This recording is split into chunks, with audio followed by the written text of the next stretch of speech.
चिंतामणि पार्श्वनाथ भगवान की, संत शिरोमणि आचार्य गुरु विद्यासागर जी मुनि महाराज की, मुनि सुकुमाल मुनि हरिय महाराज की। एक बार पुनः आत्मा के उस कल्याण के मार्ग को, कैसे जीव के कल्याण के रास्ते खुल जाते हैं, कैसे कर्म बांधता है। नरक में गया, गधा बना, फिर वही जीव सूकरी के पर्याय में गया, वहाँ से कुतिया की पर्याय में, वहाँ से चांडाल के यहाँ पर आया, फिर चांडाल की लड़की बना। और जिन मुनि महाराज के अपमान के कारण उसे ये दुख भोगना पड़ा। देखो, जिन मुनि महाराज का उसने अपमान किया, उन्हीं मुनि महाराज की अनुकंपा से उसका कल्याण हुआ। गजब की बात तो ये लगती है इतिहास को जब खोजते हैं, जिनका तुम अपमान करते थे, जिनके तुमने बुरा कहा, उन्होंने तुम्हारा अंत में साथ दिया, उन्होंने तुम्हें कल्याण का मार्ग दे दिया। जब वह वायुभूति मुनि महाराज और सूर्यमती मुनि महाराज ने उस अग्निभूति के जीव को, जो चांडाल की पुत्री बनी, और पुत्री बनने के कारण बहुत से रोगों से ग्रस्त हुई, अंधी पैदा हुई, और जब ज़्यादा अल्प आयु नहीं, मतलब उसकी ज़्यादा दीर्घ आयु न मिलकर अल्प आयु उसे मिली, और अल्प आयु मिलने के कारण उसे शीघ्र इस संसार को, मतलब उसे मृत्यु की गोद में जा रही थी। बस उसी समय उन वायुभूति मुनि महाराज ने अनुकंपा की और उसे 5 अणुव्रत दिलाए। कल अणुव्रत का वर्णन अपन सुन चुके। अणुव्रत का भाव भी अपन ने देखा कि अणुव्रत क्या होते हैं। अणुव्रत सीधे सीधे हिंसा इत्यादि का एक देश त्याग कर देना और व्रतों को एक देश ग्रहण कर लेना, ये अणुव्रत कहलाते हैं आपके। और वैसे भी अष्टमूल गुण भी अपन इसको एक बार समझ ले, अष्टमूल गुण क्या होते हैं। अष्टमूल गुण में 5 उद्दंबर फल और 3 मकार का त्याग करना, बड़, पीपल, उमर, पाकर और कटुमर। ये जैन दर्शन के अंदर ये 5 प्रकार के उद्दंबर फल कहलाते हैं। इनके अंदर बहुत सारे त्रस्त जीवों की राशि होती है। जो भी अपना कल्याण चाहता हो तो इन 5 प्रकार के इन वृक्षों से होने वाले उत्पन्न फल इत्यादि का भक्षण ना करे। और 3 मकार होते हैं, मद्य, मांस और मधु। मद्य का मतलब होता है शराब।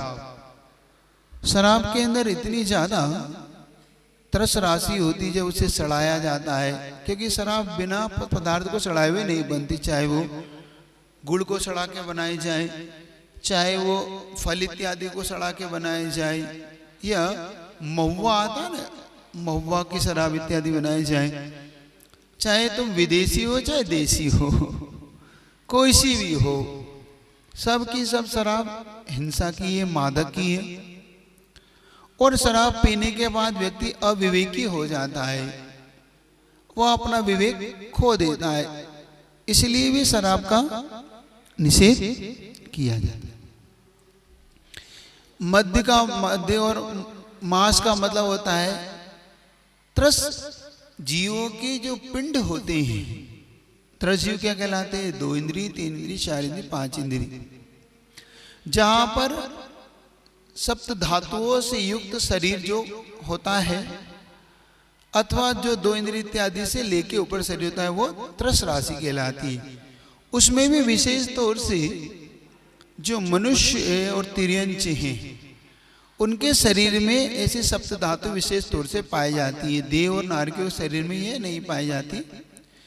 नारकियों के शरीर में एक विशेषता जरूर है, अशुभ वैक्रियक शरीर होने से वहां सप्त धातु का वर्णन मिलता है कि उनकी अशुभ सप्त धातु होती है, मतलब हड्डी, मांस है, मज्जा है, खून है, पीप है, इस प्रकार की सप्त धातु होती है। काय में अशुभ वैक्रियक शरीर के अंदर ये पाई जाती है ना।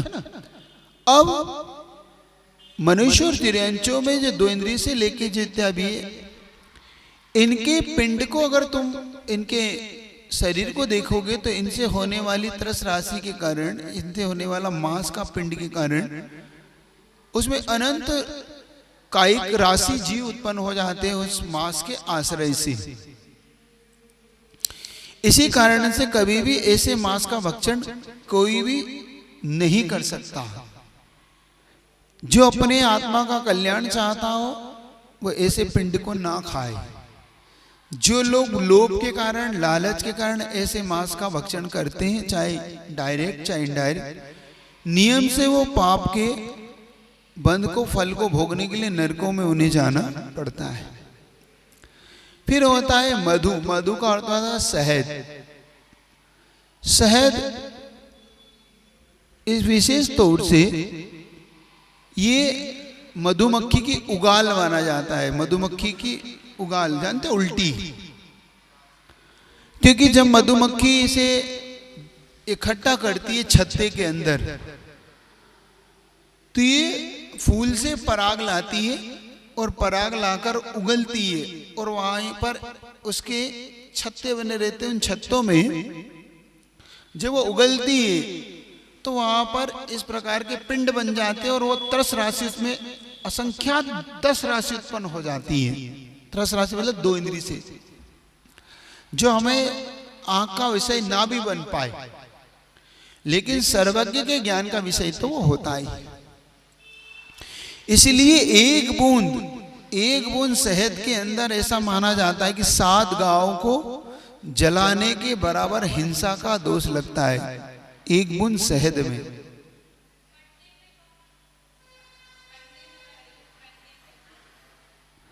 तो एक बूंद शहद के अंदर, समझ रहे हो माँ जी, कंडे में भी दोष लगता है ना 7 गांव का। कंडे का मैं बता, पहले इसको शहद का विषय पूरा कर दूं। शहद के अंदर विशेष तौर से कुछ लोगों की ऐसी मान्यता हो चुकी है कि महाराज इसकी खेती होने लगी। अब मधु पालन जिसको कहते हैं, मधुमक्खी पालन कहते हैं शहद, तो उनकी मान्यता ये होने लगी कि अब शहद खा सकते हैं महाराज, क्योंकि अब ये तो हिंसा नहीं होती, क्योंकि मधुमक्खी को उड़ा दिया जाता है।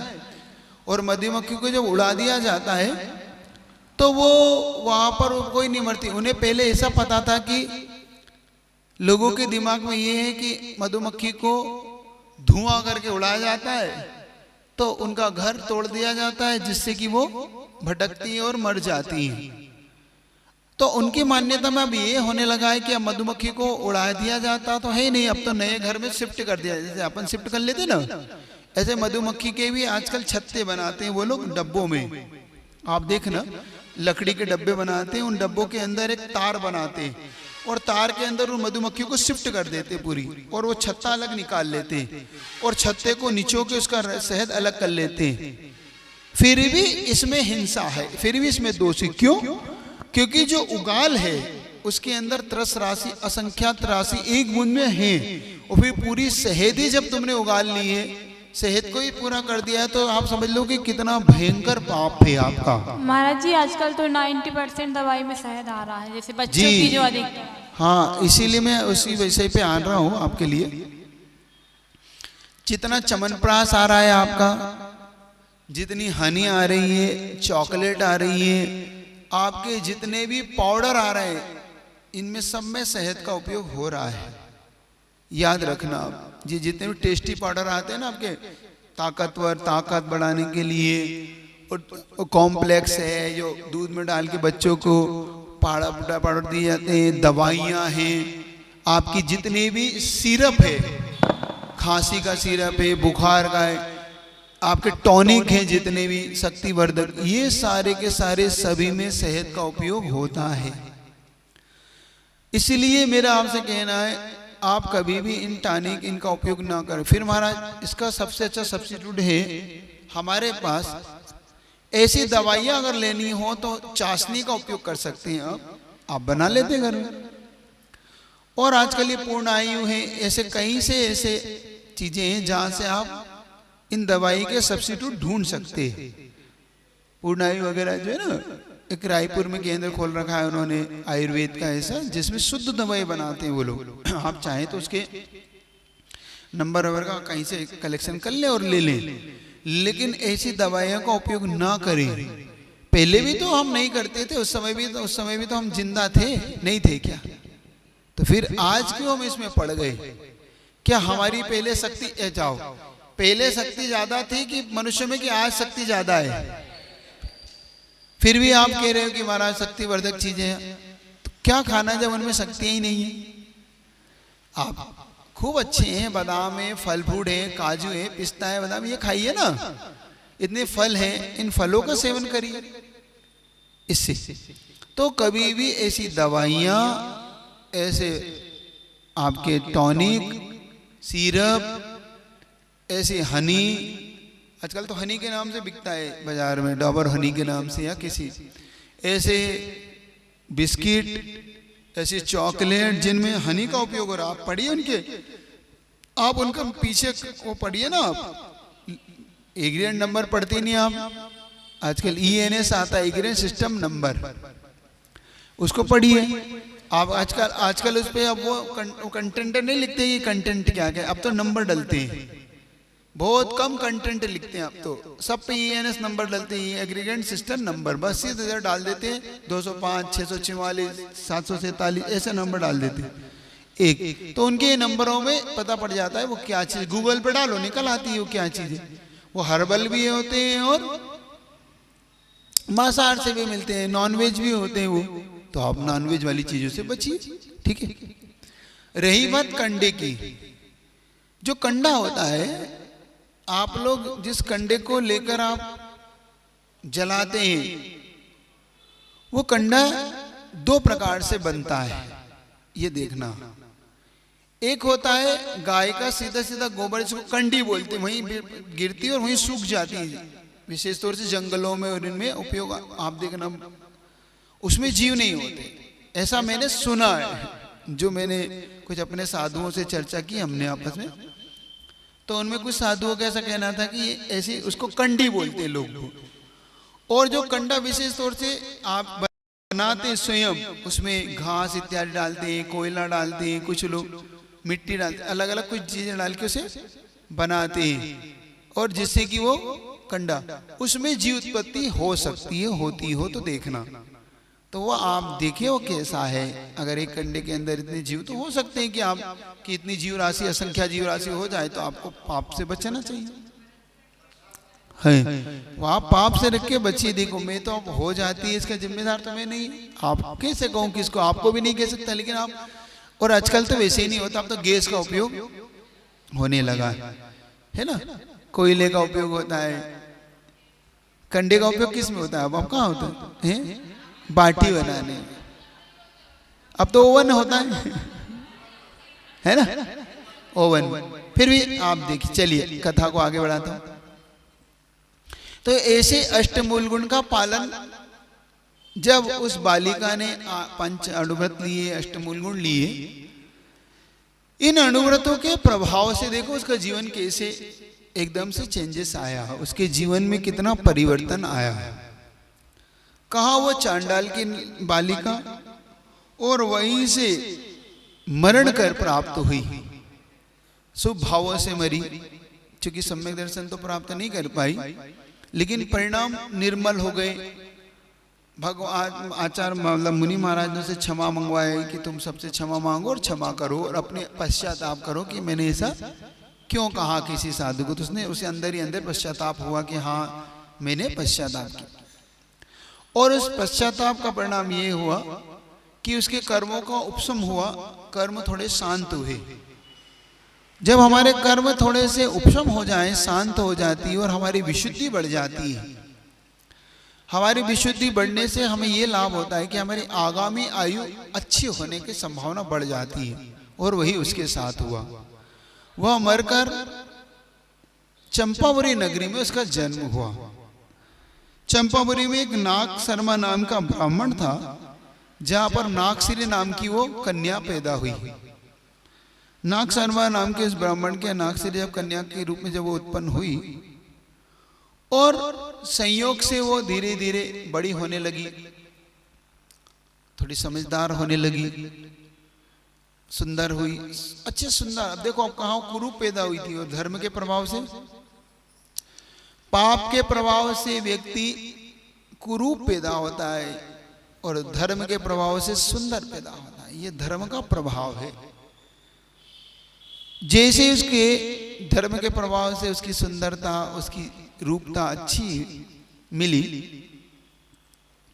क्योंकि वो कन्या एक दिन नाग पूजा के लिए, चूंकि उनके यहाँ पर नाग पूजा होती थी, तो वन में जो बामी होती है ना, बिल, सर्पों के बिल पे वहां पर वो पूजन करने के लिए गई। और वो पूजन करने के लिए वहां पर जब पहुंची, उसी समय दोनों मुनि महाराज, सूर्यमित्र और वायुभूति, दोनों मुनि महाराज वहां से विहार करते हुए निकले। और जैसे वो मुनि महाराज वहां से विहार करते हुए निकले, तो वायुभूति की अचानक उस कन्या को देख के प्रेम उमड़ने लगा कि ये कन्या कौन है, इसको देख के मेरे मन में राग क्यों उत्पन्न हो रहा है। वैसा राग नहीं, एक पुत्री के प्रति जो राग होता है या अपने भाई के प्रति राग होता है, ऐसा राग। उसे देख के मुझे अंदर से अच्छा क्यों लग रहा है कि ये कोई मुझे जानता सा हूं, मैं इसे पहचानता सा हूं, ये मुझे ऐसा क्यों लग रहा है। तो उसने अपने गुरु से पूछा, सूर्यमित्र से, कि हे गुरुदेव, मुझे इस कन्या को देख के मन में राग क्यों उत्पन्न हो रहा है, इसके प्रति मुझे प्रीति क्यों उत्पन्न हो रही है, मुझे इसका ऐसा लगता है इसका भला हो, इसका अच्छा हो, ऐसा क्यों भाव आ रहा है बार बार। तो सूर्यमित्र कहते, देखो सिर्फ तुम्हारा ही मन नहीं हो रहा, उस कन्या का भी हो रहा है, तुम्हारे हम दोनों को देख के, क्योंकि इन दोनों से इसका उपकार हुआ था। और उस नागश्री का जब उसका भी मन इनके प्रति प्रीति से भर रहा था, तो उनका रुको देखो क्या होता है, तुम अभी समझ जाओगे। इतना कह के वो बैठे और वो कन्या उनके पास आकर बैठ गई, अचानक आके बैठ गई, हाथ जोड़ के उनको प्रणाम करा। और उसने, चूंकि इनका पूर्व से इनका था ही, दोनों भाई थे, पूर्व में इसने इसे संबोधित करके समझाया भी था। तो इसने गुरु से जब फिर पूछा कि गुरुदेव अब तो बता दीजिए कारण क्या है, तो कहते तुम्हें समझ में नहीं आई है कौन है, ये तुम्हारा भाई है पूर्व का, ये वही भाई है जो अग्निभूति के रूप में तुम्हारे साथ था। ये मरण करके क्या क्या बना, ये चांडाल के यहाँ पर जब जन्मा था, तुम्हें बालिका के रूप में, तुम्हें ध्यान है, इसको ही तुमने संबोधन दिया था। और आज ये कन्या के रूप में जो सामने बैठा हुआ है, ये तुम्हारा वही पूर्व का भाई, यहाँ तक इस पर्याय तक आया है, इसलिए तुम्हारा प्रेम उमड़ रहा, और इसका प्रेम हम दोनों के प्रति भी। तो पुनः उसको वायुभूतियों ने संबोधित करते हैं, पूर्वों का उसे बताते हैं कि देखो ऐसे तुमने दुख भोगे हैं, और उन दुख भोगते हुए तुम आए हो, देखो तो एक काम कर लो, देखना अब यहां से घटना कैसी बदलती है। वो कहती है कि देखो नागश्री, तुम अगर मेरी कहना मानती हो, मेरे प्रति प्रीति रखती हो, तो एक काम करो, तुम मानोगी? हाँ गुरुदेव आप बोले, तुम अणुव्रत धारण कर लो। देखो पूर्व में तुमने अणुव्रत के प्रभाव से ये पर्याय पाई है, तो अणुव्रत को धारण कर लो, और अणुव्रत को धारण कराए उसे अच्छी तरह समझाकर। तो वो पूछती है कि हे गुरुदेव, मैं तो बहुत छोटी हूं, अगर मेरे पिताजी ने मुझे कुछ कहा तो मुनि महाराज कहते एक काम करना, देखो तुम अभी बच्ची हो, छोटी हो, तुम्हारे पिताजी अगर तुमसे कुछ भी कहें तो तुम इन व्रतों को वापस हमें लौटा देना। क्या कर देना? इन व्रतों को हमें लौटा देना। और उसने पूछ लिया इन व्रतों का भाव, बता दिया, कल बताया था ना आपको कि अहिंसाणु व्रत क्या कहलाता है ना, ऐसी हिंसा नहीं करना। चोरी क्या कहलाता है? बिना पूछे उठी चीज को नहीं उठाना। झूठ क्या कहलाता है? किसी के लिए अहित ना हो ऐसा नहीं बोलना। और ब्रह्म क्या कहलाता है? और परिग्रह क्या कहलाता है? ये सारी चीजें उसे बता दिया और उसने इन व्रतों को धारण ग्रहण कर लिया। और जब मुनि महाराज ने कहा कि काम करना, कुछ भी कहे तुम्हारे पिताजी तो हमें वापस दे देना, तुम डरना नहीं, घबराना नहीं। तो ये ठीक है, अगर मेरे पिताजी कुछ कहेंगे तो मैं वापस आपको दे दूंगी। हाँ बस इतना हमें लौटा देना। अगर पिताजी नाराज हो, क्योंकि उनको पता था कि इसका दीर्घकालीन परिणाम क्या होगा। होता है ना कभी कभी आप व्रत ले लेते और घर में नाराज नहीं होते ना नाराज। घर में इतने नाराज होते हैं जब व्रत ले लो ना, तो इतने नाराज होते हैं, आप नहीं लो तो उन्हें मंजूर है। और देखो विडंबना भी ये है, बिगड़ जाओ तो नाराज, सुधर जाओ। विडंबना तो ये कि भाई हम सुधर गए तो अब क्या की नाराजगी है? भाई हम बिगड़ रहे थे तो तुम्हारी नाराजगी समझ में आ रही थी कि बिगड़ गए, देखो तो। अरे जब हम बिगड़ नहीं रहे, सुधर रहे हैं तो अब तो नाराज मत हो। लेकिन उनकी तो दोनों में बिगड़ो तो सुधरो तो, है ना। उनका कहना ना तुम बिगड़ो ना सुधरो, जैसे हम हैं वैसे बने रहो। यही है ना, यही चाहते ना घर वाले, नहीं कहते? इसलिए विडंबना तो ये है, सबसे बड़ी विडंबना संसार की बड़ी। और वही लोग कहेंगे, देखना आप, जो लोग पड़ोसी अड़ोसी आसपास रिश्तेदार समाज वाले बिगड़ गए तो भी वही कहेंगे, अरे तुम्हारा लड़का बिगड़ रहा है। और सुधर जाओ तो बड़ा धर्मात्मा बन रहा है तुम्हारा लड़का, आजकल बड़ा पंडा बन रहा है, बड़ा बहुत महाराजों के पास आजकल दिन भर बैठा रहता है। क्या बात है, निकल रहा है क्या? यही कहते हैं। हाँ यही कहते हैं। बहुत भैया, इसलिए मैं कह रहा हूं ये संसार बड़ा विचित्र है। को क्या कहेंगे लोग, सबसे बड़ा रोग। क्या कहेंगे लोग, दुनिया का सबसे बड़ा रोग। ये रोग है, हम इसे में ना जी पाते हैं ना मर पाते। एक बार कहावत की थी ना मैंने क्षमा सागर जी महाराज की। एक वो है जो ये सोचकर जीते हैं कि जब आज जीना है तो शान से जियो। एक वो है जो ये सोचकर जीते हैं जब जीना है तो आज ही जीना है तो शान से जियो। और एक वो है जो ये सोच के मरते हैं कि जब मरना है आज ही मरना है तो शान से मरो। और एक हम हैं, ना जी पा रहे हैं ना मर पा रहे हैं कि वो क्यों शान से जी रहा और वो क्यों शान से मर रहा है।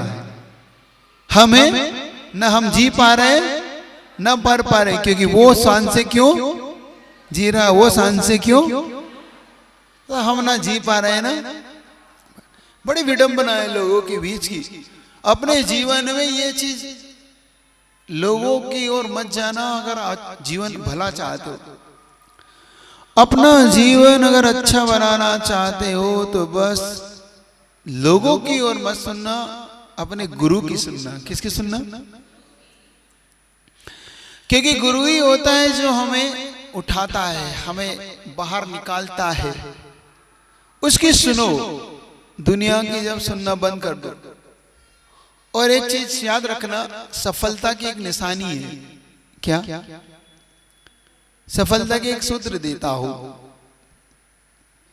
एक बार अच्छे काम के लिए लगाना, देखो बुरे काम के लिए नहीं लगाना। ये बात एक बार बरसात का समय था और मेंढकों की बहुत सारे मेंढक इकट्ठे हो गए और बहुत सारे मेंढक इकट्ठे हुए। टावर था, टावर के नीचे इकट्ठे हुए।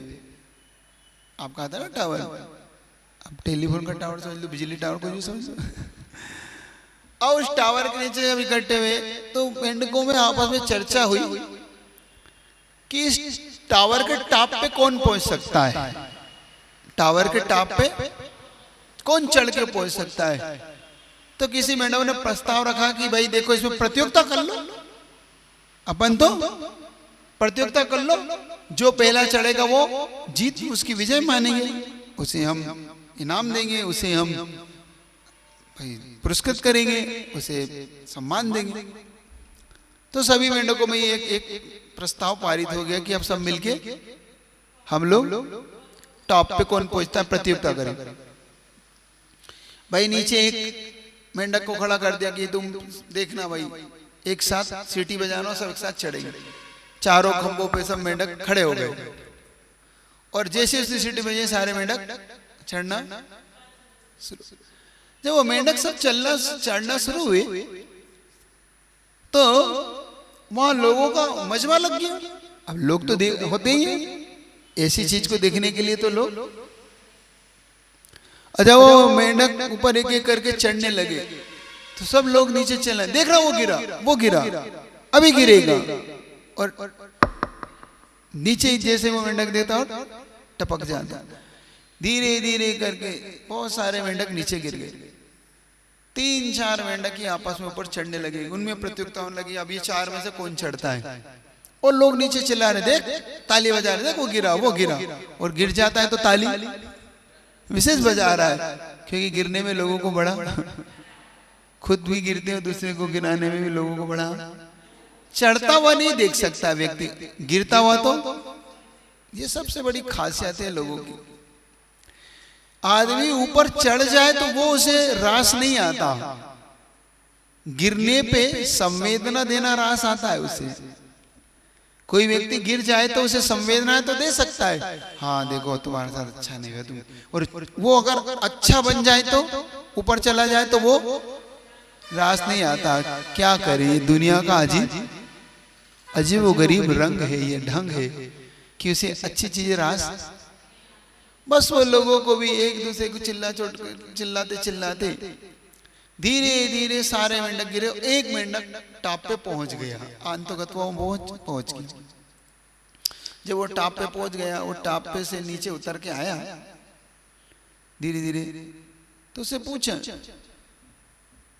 पूछा लोगों ने कि अरे तुम कैसे चढ़ गए, तुम कैसे ऊपर टॉप कैसे आ गए, तुम्हारा इतने सारे साथी थे, सारे साथी नीचे गिर गए। सुन रहे हो कि नहीं, सुनाई पड़ रहा है? हाँ सुनो, कोई बात, शांति शुरू है ना। तो जब अब उसका भी रहस्य बोल दूं, जब वो टॉप पे चढ़ के उससे पूछा कि आखिर तुमने ये कैसे प्रतियोगिता को जीत लिया, आखिर तुमने ऐसी, तुम में हिम्मत कहां से आ गई इतने सारे मेंढकों में। और आश्चर्य होता है जब सब गिर जाए और एक बच जाए। तो उसने बहुत देर तक कोई जवाब नहीं दिया। जब उसने जवाब नहीं दिया तो फिर उससे पूछा एक बार लोगों ने, फिर जवाब नहीं दिया। तो पड़ोसी वाला मेंढक कहता है देखो वो उससे मत पूछो, जवाब नहीं दे पाएगा। क्या बात है, डर रहा है, घबरा रहा है? नहीं, वो ना डर रहा है ना घबरा रहा है, वो बहरा है। क्या है वो? बहरा है। क्योंकि अगर वो सुनता लोगों की बात तो वो भी सुन रहे, अगर वो लोगों की बात सुनता तो नियम से वो भी गिर जाता। वो बहरा था इसलिए टॉप पे, सोचिए अगर टॉप पे जाना हो तो अच्छे काम के लिए, बुरे काम के लिए नहीं। क्योंकि टॉप पे अच्छा काम टॉप पे ही होता है, बुरा काम तो अधों में होता है। पता नहीं, जीवन को अच्छा बनाना हो तो बहरा बनने सीख जाओ, लोगों की बातों पे ज्यादा तवज्जो मत दो, और जिनकी बातों की कोई कीमत नहीं होती उनको तवज्जो तो बिल्कुल ही नहीं देना। कभी नहीं देना। हम एक बात, हमारा नेचर भी हमें बदलना होगा। हम ऐसे लोगों की बातों को महत्व देने लग जाते हैं जिनका खुद का ही अपना कुछ वजूद नहीं होता, जिनके खुद के वजूद नहीं है, जिनके खुद के सफलता है के कोई आसार नहीं है, वो क्या हमें सलाह देगा? और उसकी सलाह क्या मानना? उसकी सलाह भी तो ऐसे व्यक्ति की मानो जिसका खुद का कोई वजूद हो, जिसने कोई प्राप्त किया हो, जिसने भी कोई सफलता का, जिसका कोई चरम सीमा पाई हो, सफलता पे कदम बढ़ा रहा हो, सफलता के लिए जा रहा हो, जो खुद ही नहीं चले। एक आचार्य से एक बहुत अच्छी लाइन कही थी, जिन्होंने मंजिलें पाली उन्हें चलने का गुमान नहीं। अंदर अभिमान होता ना, जिन्होंने मंजिलें पाली उन्हें चलने का गुमान नहीं, वो 2 कदम चले नहीं मंजिल की बात करते हैं। वो 2 कदम चले नहीं, जिन्होंने मंजिल पाली उन्होंने कभी कुछ कहा ही नहीं कि हमने इतनी बड़ी मंजिल, और जिन्होंने अभी 2 कदम चले नहीं, हमारी मंजिल। समझ रहे हैं जी? ये सब हमें नेचर हमारा बदलो, ज्यादा लोगों को नहीं देना। अब नहीं दोगे ना, हर किसी को तजुब तो नहीं दोगे, किसको देना? जो कुछ सफलता जिसने पाई हो। कभी घटना बताऊंगा, याद दिलाना, जीवन में वो भी घटना सुनाऊंगा कि सफलता लोग कैसे पाते हैं। चलिए, तो अच्छे कार्य के लिए परिवार भी रोकेगा, अच्छे कार्य के लिए पड़ोसी अड़ोसी भी सलाह देंगे। तुम अच्छा करोगे तो, तुम बुरा करोगे तो, बस। तो हमें बुरा तो करना ही नहीं है, लेकिन अच्छे काम के लिए आगे बढ़ते चले। जब उस बेटी ने मुनि महाराज की बात को स्वीकार कर लिया, और जब वो मुनि महाराज को भक्ति से हाथ जोड़ा, मुनि महाराज की 3 परिक्रमा लगाई उसने, बड़ी भक्ति की, और बहुत भक्ति भाव से मुनि महाराज की परिक्रमा लगा के नमोस्तु किया, महाराज को अर्घ दिया, और दोनों महाराज ने उसे बहुत अच्छा आशीर्वाद दिया, बहुत प्रसन्न मन से आशीर्वाद दिया। वो घर पहुंची,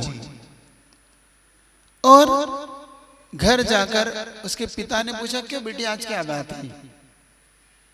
आज तुम्हें देरी हो गई, बहुत देरी हो गई, तुम इतनी देर तुम लगाती नहीं नाग पूजा में, तुम तो बहुत जल्दी आ जाती हो। कहेंगे पिताजी मुझे रास्ते में साधु महाराज, गुरु महाराज मिल गए थे। कौन साधु महाराज, कौन गुरु महाराज?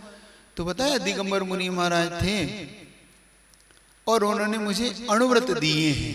उसने सारी घटना बता दी मुनि। देखो सरल व्यक्ति कितना सरल था, उसने सीता में बता दी।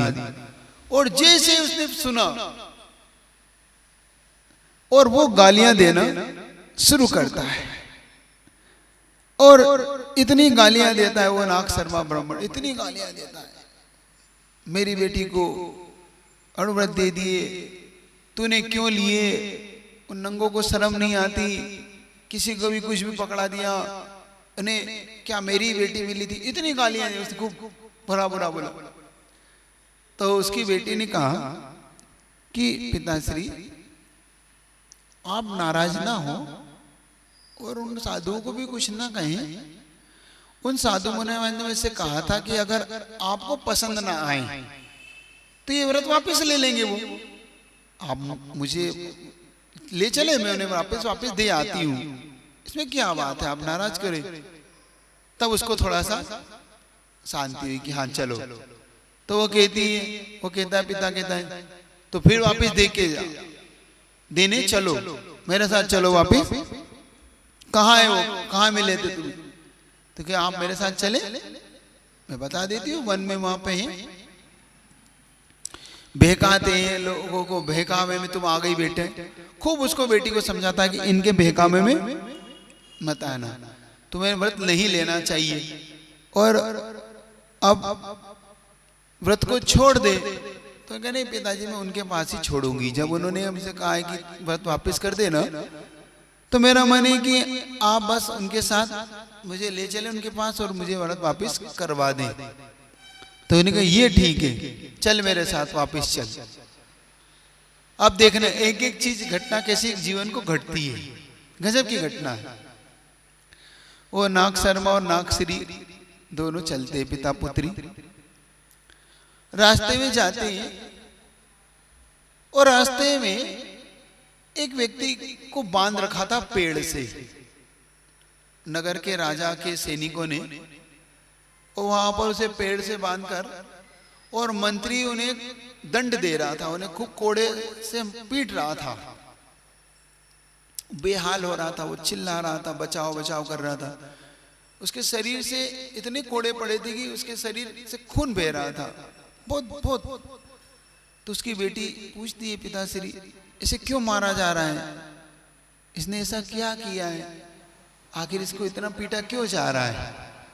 तो कहती बेटी क्या बताऊं, ये व्यक्ति ने एक व्यक्ति के साथ धन लिया था, और इस व्यक्ति ने उस व्यक्ति को धन ना देके उसकी हत्या कर दी। उधार लिया था, चुकाया तो नहीं, और उस व्यक्ति को मार दिया। इसीलिए इसको यहां पर राजा के द्वारा दंड दिया गया है कि इतने कोड़े मारो कि जब तक इसके प्राण ना निकल जाए, इसके प्राण दंड मिला है, क्योंकि इसने हिंसा की थी। तो वो कहती है, पिताश्री बस मुनि महाराज यही व्रत तो दिलाया है मुझे, मुनि महाराज ने यही व्रत तो दिलाया, अहिंसा व्रत की, किसी की हत्या, और आप कह रहे हैं बुरा है, इसमें क्या बुरा है। अहिंसा व्रत यही तो, किसी की हत्या नहीं करना, किसी को मारना नहीं, किसी जीव को नहीं सताना। और देखो सताते हैं तो किसी दुख दिया जाता है। उसने देखो पिताजी आप इस व्रत को क्यों छुड़वा रहे हो, आप खुद जानते हो कि कितनी दुख उठा रहा है, और आपने ही कहा था कि ये अंतगत। तो इतने आर्गुमेंट करती है अपने पिताजी से, इतना उनका डिबेट चलता है कि पिताजी कहता है चल एक काम कर, तो अहिंसा व्रत रख ले, लेकिन बाकी 4 व्रत वापिस दे। हाँ ये बात ठीक है पिताजी, बस मुझे ये रख लेने दो, जब इससे इतनी पीड़ा होती है, दुख का कारण है, तो मेरे मुनि महाराज ने तो मेरे कल्याण के लिए दिया है ना। अब वो चलते हैं, इतने में वहां पर थोड़ी दूर पहुंचते ही है, और एक व्यक्ति को वहां पर कुछ लोग मिलके पीट रहे थे, उसकी जिह्वा को काटने के लिए तैयार थे। उसने पिताजी इसने ऐसा क्या किया, इसके साथ ऐसा व्यवहार क्यों हो रहा है। तो उसके पिताजी बोलते हैं, बेटा इसने एक व्यक्ति को धोखा दिया है, उसकी जमीन हड़प ली और उससे झूठ बोला है। क्योंकि इसने जमीन हड़प ली तो उसका पूरा परिवार ही बहुत दुखी होकर किसी ने आत्महत्या कर ली। कुछ लोग अब कुछ घर में बचे, 1-2 सदस्य बचे। जब इसका न्याय किया गया तो ये झूठा पाया गया, तो वहां की पंचायत ने इसकी जिह्वा काटने का, झूठ के कारण। तो पिताजी दूसरा तो यही तो दिया है मुनि महाराज ने कि झूठ नहीं बोलना है, पहला हिंसा नहीं करना, दूसरा। और देखो पिताजी आप ही कह रहे हो कि झूठ बोलने से देखो जीवा कटती है, आपके सामने अप्रमाण। देखो मुनि महाराज ने बहुत अच्छा किया ना, देखो मुझे व्रत देके। तो पिताजी पहले नाराज होते कि तू बहुत मानती नहीं, बस मुझे ये व्रत भी रख लेने दो, बस 2 बाकी के वापस कर दूंगी। तो पिताजी अंतोगत मत कहते देख चलो ठीक है तेरी इच्छा है तो ये रख ले, लेकिन 3 वापस कर। तीसरे व्रत के लिए आगे और पहुंचती है तो एक व्यक्ति के हाथ कटे हुए थे, उसको अभी अभी ऐसा लग रहा था कि किसी ने इसके हाथ काट दिए गए। अब जब उसके हाथ कटे हुए देखे तो पूछती है कि पिताजी इसके हाथ क्यों कटे हैं, इसके खून क्यों बह रहा है, ये क्या कारण है। तो बताते हैं कि इसने एक व्यक्ति की चोरी की थी, एक व्यक्ति की चोरी की थी, और चोरी के कारण उस व्यक्ति को बहुत कष्ट उठाना पड़ा। और जब ये पकड़ाया है तो लोगों ने इसके हाथ काट दिए कि तूने चोरी क्यों की। पिताजी तीसरा बात यही तो है कि चोरी नहीं करना है, हिंसा नहीं करना, झूठ नहीं बोलना, चोरी नहीं करना। अब इसमें क्या दिक्कत है पिताजी, आप बताओ। मैं चोरी करने का मैंने क्या गलत नियम लिया कि अच्छा लिया। तो पिताजी के चल अब तीसरा भी रख ले, 2 वापिस कर, अब चौथा जा। रास्ते में एक व्यक्ति को लोग पत्थर मार रहे होते हैं, निंदा कर रहे थे, बड़ा उसको, एक महिला को एक पुरुष को, दोनों को मार रहे थे, पीट रहे होते। तो पूछते पिताजी इन दोनों को क्यों मार रहे हैं, इनकी क्या गलती है? बेटा इन्होंने अब्रह्म किया है, ये किसी और की पत्नी है और ये कोई और दूसरा पुरुष है, इसने इसको बहका के इन दोनों ने मिलके अब्रह्म किया और अपने पुत्र की हत्या कर दी, क्योंकि उसने इसको चाहता था, ये चाहती थी, और इसको चाहने में इसने अपने पुत्र की हत्या कर दी, और ये परपुरुष के साथ भाग रही थी, तो इसको पकड़ लिया गया, और पकड़ लिया तो पता पड़ा कि इसने अपने पुत्र की हत्या की है। तो अब्रह्म इसलिए इसको लोग पत्थर मार मार के इसके प्राण ले रहे हैं। पिताजी चौथा व्रत यही तो है, अब्रह्म नहीं करना है। अब पिताजी आप बताओ। तो पिताजी कहते चल 4 रख ले, 5वां दे, चल वापिस दे क्या? हाँ ठीक है, 5 वापिस कर दो, 4 तो उसके हो गए,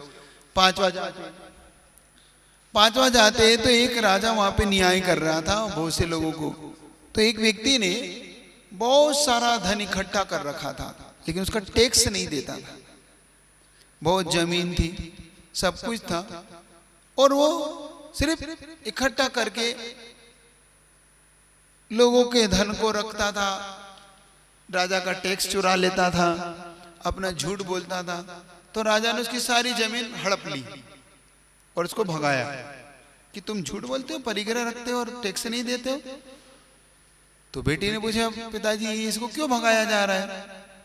तो बेटा इसने बहुत परिग्रह इकट्ठा किया है, और परिग्रह पाप का, और इस परिग्रह के कारण इसने कितने लोगों की जमीन हड़पी है, कितने लोगों का धन हड़प लिया, और इतना झूठ बोल बोल के इसने पूरे परिग्रह को, हिंसा से, झूठ से, चोरी से। तो इस परिग्रह के जड़ के कारण, इस परिग्रह के कारण इसको राजा ने इसका सारी संपत्ति को अपने पास रख लिया और इसको बाहर। तो वो कहती है पिताजी 5वां व्रत यही तो है कि परिग्रह ज्यादा। अब बताओ पिताजी आप कह रहे हो कि वापिस, अब बताओ क्या बचा है रहने? हिंसा भी, झूठ भी, चोरी भी, कुशील, परिग्रह, 5 प्रकार के। आप नहीं चाहते कि मैं व्रत पालूं? देखो मैं ऐसे बनूं, मुझे भी राजा दंड दे, आप चाहते हो क्या? तो कहते नहीं। वो जब नहीं मानते तो कहती कोई बात नहीं बेटा तू रख ले, लेकिन एक बार मुझे उनसे मिलवा दे बस। अब तू अब मुझे एक बार उनसे मिलवा दे। और जैसे ही वो पहुंचते हैं, जैसे वो देखता है नाग सर्वनाम ब्रह्म उमनी महाराज को, और जम के बरसता है, जैसे तुम्हारे पिताजी बरसते ना, तो तुम्हारे पतिदेव बरसते हैं, किसी के पिताजी बरसते हैं, किसी के पतिदेव बरसते हैं, किसी के ससुर जी बरसते हैं, किसी की सास बरसती है, नहीं बरसती? बैठी रहे वहां पर, दिन भर मंदिर में रहो, वहीं बना लो, वहीं खा लो, काय को घर आते हो, क्यों घर लौटते हो? तुम तो बस धर्म ध्यान का ठेका तुमने ले रखा है, पाप का ठेका हमने ले रखा है, हम दिन भर पाप करें, यही कहते हैं ना। ऐसे ही कहते घर में ऐसे। वो अलग तरीके से बरसा, खूब जम के बरसा कि एक बात है इन साधुओं को छोड़ूंगा नहीं। और जब वो पहुंचता है तो कहता है तुम्हें क्या अधिकार था मेरी बेटी को व्रत देने का? तुम बहकाते हो बच्चों को, तुम ऐसा करते हो। मतलब उसने इतना इतना बरसा, इतना जम के बरसा, वो खूब, तो खूब जम के ठग लिया, मेरी बेटी में तुम्हारा कोई अधिकार नहीं था, तुम लोग झूठ बोलते। जम के जब गुस्सा किया तो मुनि महाराज कहते हैं, सूर्य मित्र महाराज कहते हैं कि भाई थोड़ा शांत हो जा, क्या बात हो गई? बात क्या हो गई? तू हमसे बात तो कर, जल्दीबाजी मत कर। मैंने इसे व्रत दिया है, पर सच पूछो तो ये मेरी लड़की है। अब देखो उसने क्या किया, सच पूछो तो ये मैंने अपनी बेची मानकर इसे व्रत दिया है, तू नाराज क्यों होता है? और जैसे उन्होंने ये बोला वो घबराने लगा कि ये नया किस्सा क्या हो गया, ये नया किस्सा क्या हो गया कि अभी तक तो ये मेरी बेटी थी और अब ये कह रहे हैं कि ये मेरी बेटी है। तो कहती झूठ बोलते हो, ये कहते झूठ बोलने की बात क्या है। तो मुनि महाराज कहते क्यों नागसिरी इधर आओ, बैठो मेरे पास। तो वो नागसिरी भी जाके उसके पास अब बैठ जाती है, और जैसे वो बैठती है उसकी ओर घबराहट, वो इतना घबरा गया, वो ब्राह्मण इतना घबरा गया और जोर जोर से अन्याय मेरे साथ अन्याय हो गया, मेरी बेटी को ठग लिया, सम्मोहित कर लिया, इन्होंने तंत्र कर दिया, मंत्र, मतलब उसने जो मुंह में आया वो, और सीधा जाकर राजा के पास पहुंचता है। और राजा के पास पहुंचकर वो शिकायत करता है कि एक नंगे बाबा ने मेरी बेटी पे ना जाने क्या जादू मंत्र किया है। वो कहता है बेटी उसकी है, जबकि मेरी बेटी है, उसकी बेटी है ही नहीं, और मुझे जबरदस्ती छुड़ा लिया मेरी बेटी को, आप न्याय दिलाइए। अब राजा भी दुविधा में पड़ जाता है कि ये क्या चक्कर है, ये क्या चक्कर है भाई, ये अच्छा वाला मुनि महाराज है, उनकी बेटी है, तो उनके केस को समझना चाहिए। राजा कहता है नहीं, ये केस कुछ अलग प्रकार का है। तो कहता है चलते उन साधुओं के पास चलते, हो साधु क्या कहते। पूरी सभा जब विचार में पड़ जाती है और मुनि महाराज के पास आके पहले मुनि महाराज की वंदना करते, नमस्कार करते, फिर उस जो उसने शिकायत की थी उसकी चर्चा करते कि हे मुनि महाराज आप बताएं कि ये बात क्या है, ये बेटी किसकी है आखिर।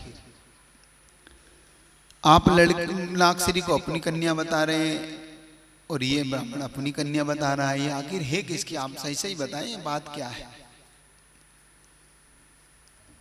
तो वो मुनि महाराज कहते हैं ये कन्या मेरी है, और अगर तुम्हें विश्वास नहीं हो तो मैंने इसे खुद पढ़ाया है, लिखाया है, तुम इससे पूछो।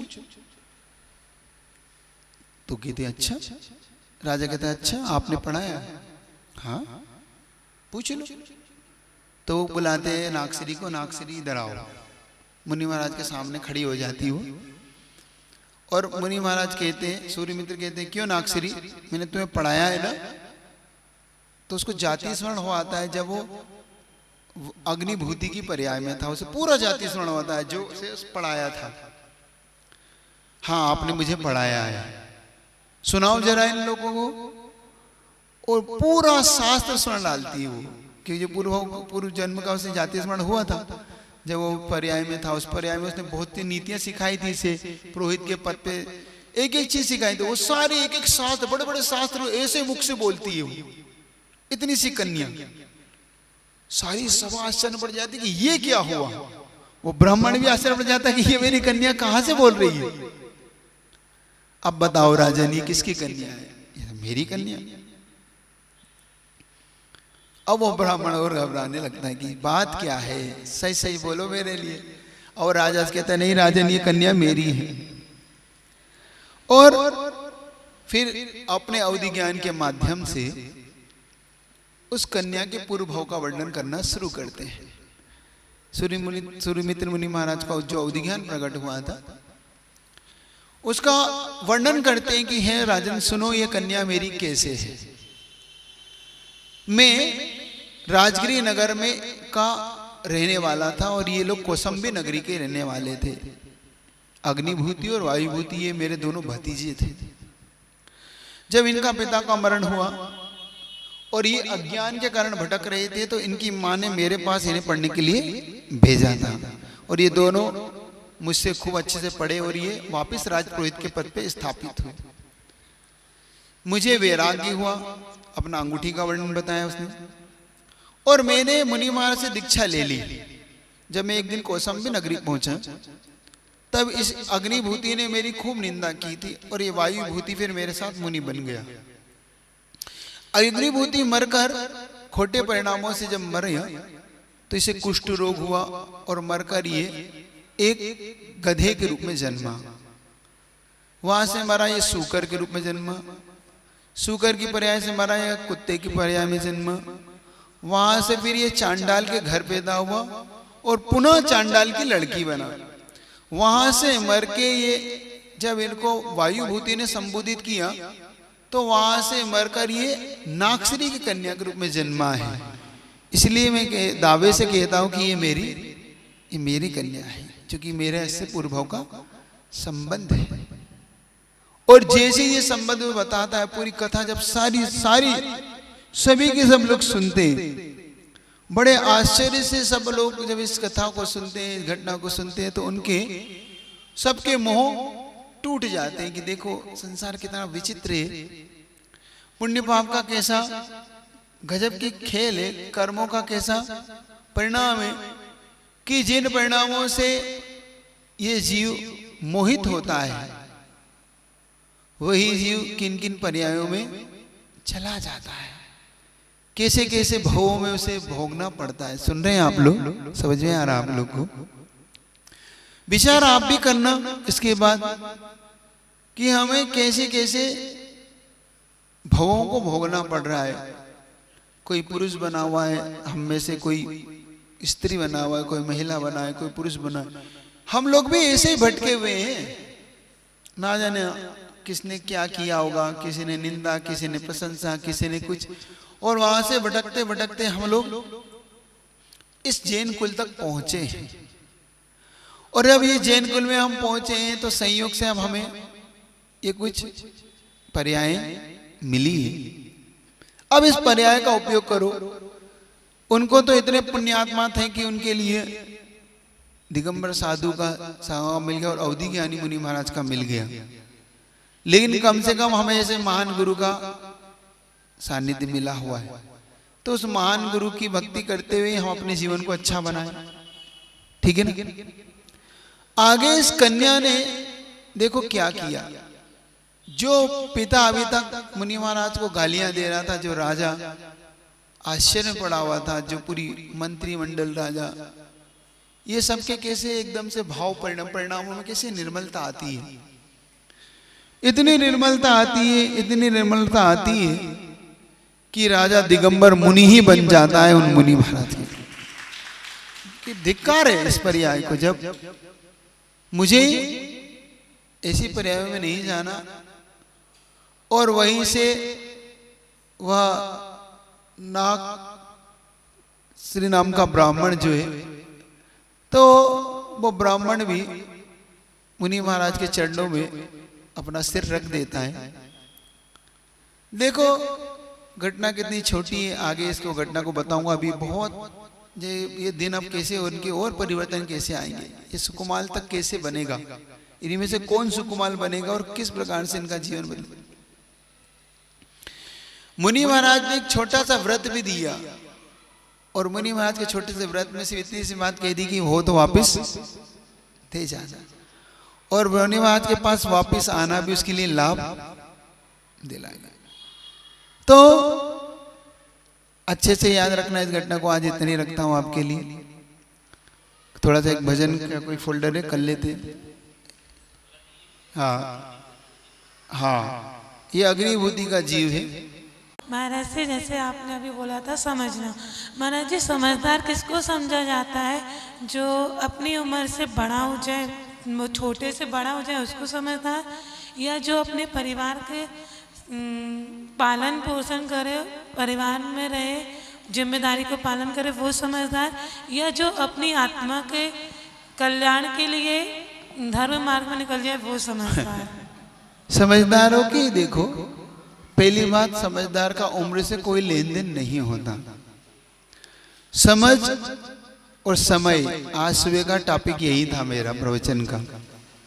जब समय होता है तो समझ नहीं होती, और जब समझ होती है तो समय नहीं होता। समझदार का समय से या उम्र से कभी भी कोई बंधन नहीं होता। कभी कभी बहुत छोटा सा व्यक्ति बहुत समझदार होता है और एक बहुत बड़ा 70 साल के दादाजी भी समझदार नहीं होते। तो उम्र से इसका कोई लेन नहीं होता। रही बात परिवार के पालन की, पोषण की, ये समझदारी नहीं, ये मोह है। ये मोह से मोहित होकर व्यक्ति इन कार्यों को करता है। ये तो कोई भी कर लेता है, तिर्यंच भी अपने परिवार को पाल लेता है, एक शुक्र भी अपने 10-10 बच्चों को 12-12 बच्चों को पाल लेती है, नहीं पालती?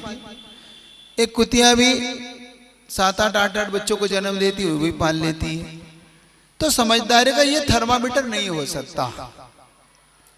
समझदारी का थर्मामीटर वो होता है जो स्वपर के हित में काम करे, स्व का भी हित हो और पर का भी हित हो। और हित, स्वपर का हित का मतलब होता है अपने और पर के दोनों को कल्याण के मार्ग पर लगाए। समझदार, ज्ञानी, विद्वान, हम कुछ भी कहें उसे, उसका थर्मामीटर एक ही हो सकता है कि हमने जो पाया है उसका उपयोग कैसा किया। अगर हमने पाए हुए इस पर्याय का हमने उपयोग किया है तो हम अभी समझदार हो रहे हैं, कुछ कर रहे हैं। और हीरा पानी में समझदार, हीरे को पानी में डालने वाले को आप क्या कहेंगे? है ना, समझ, सीधी सीधी समझ तो नहीं कहेंगे। आचार्य भगवान ने एक उदाहरण दिया था, बहुत अच्छा था। कल जब स्टोपदेश की क्लास में मैंने इसकी चर्चा की थी कि एक व्यक्ति ने प्याज की खेती करने के लिए चंदन की खेती में आग लगा दी।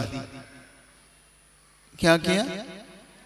प्याज की खेती करना थी तो उसने सारे चंदन के झाड़ काट के उसमें आग लगा के कोयला बना दिया। अब ये समझदार है? नहीं है ना? बस समझदार का थर्मामीटर कुछ अलग है। इन चीजों से हम उसको समझदारी से नहीं नाप सकते। समझदार वही होता है जो समय पे समझ का उपयोग करता है। समय पे मिली हुई समझ का जो उपयोग कर लेता है वो समझदार कहलाता है। समय के पहले और समय के बाद समझ का उपयोग करने वाला समझदार नहीं होता। अब पछताए हो गया जब। जी समझ गए आप समझदार कौन होता है? चलिएगा इतने रखता हूं आपके लिए। थोड़ा सा छोटा सा बचन ये वाला, ये तो आप खूब करते हो। चलिएगा और कुछ कर लेते हैं आज। बिन तेरे गुरुवर मेरा हर गीत अधूरा लगता है। बिन तेरे गुरुवर मेरा हर गीत, बिन तेरे जीवन का हर संगीत अधूरा लगता है। बिन तेरे जीवन का हर संगीत, सम्यक पथ पर चलने का, सम्यक पथ पर चलने का संकल्प अधूरा लगता है। बिन तेरे गुरुवर मेरा हर गीत अधूरा। मैं अबोध शिशु था गुरु तुमने पथ पर चलना सिखलाया। मैं अबोध शिशु था गुरु तुमने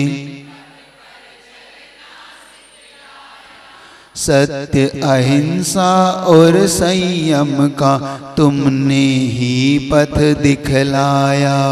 सत्य अहिंसा और संयम का बिन बाती बिन ज्योति के, बिन बाती बिन ज्योति के हर दीप अधूरा लगता है। बिन तेरे गुरुवर मेरा हर गीत,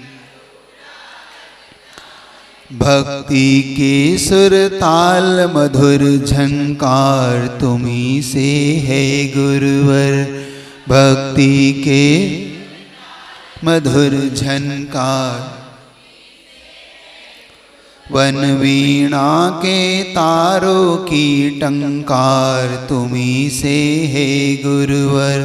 मन वीणा के तारों की टंकार, शब्दों में लालित्य, स्वरों में जान, तुम्ही से है गुरुवर। शब्दों में लालित्य, स्वरों में जान, सच पूछो सर शब्दों की पहचान, तुम्ही से है गुरुवर। सच पूछो स्वर शब्दों की पहचान।